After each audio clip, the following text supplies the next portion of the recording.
which is different from what the US used to think. Mr. President, it is the invariable external policy of the DPRK government to champion justice and peace, aspire after progress and development, and promote friendship and solidarity. This is also the idea running through the UN Charter. From this viewpoint, the DPRK government stands strongly against the acts of dividing international political arena into two camps with unlawful double standards, giving precedence to their hegemonic interests and disturbing peace and stability. At the present, many factors obstruct attainment of the SDGs set forth by the UN. The most critical among them are the high-handedness, arbitrariness, and double standards of the US and certain UN member states.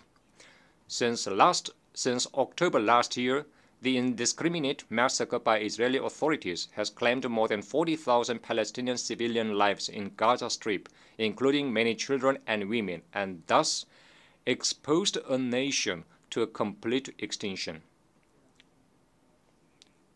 The UN exists to prevent the recurrence of the scourge of war that had inflicted untold sufferings to mankind. It is really shameful and deplorable that such act against humanity has persisted for 1 year. It is highly imaginable that one state is immune to any censure and sanction, even after committing such a horrible massacre.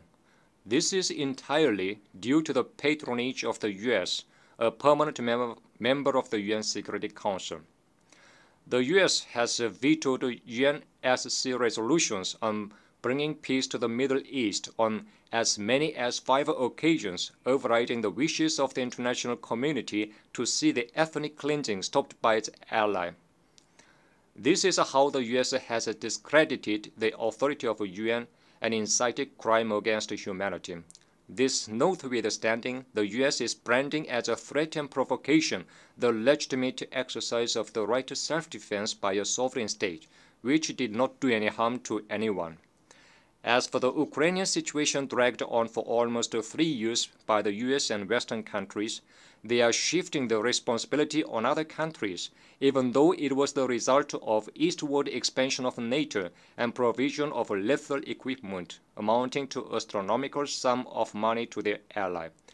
The reason behind the US's abusive invectives about the normal developmental relations between other countries is in fact to vindicate its unprincipled political and military support to its ally and justify the forming of military alliances on a global scale.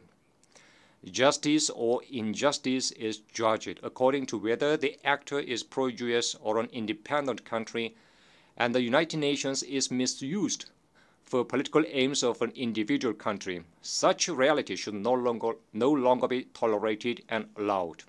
I once again express a serious concern with a strong denunciation over the fact that peace and security in many parts of the world are seriously threatened, and the spirit of the UN Charter is debased by the arbitrariness and high-handedness of a single arrogant permanent member state of the UN.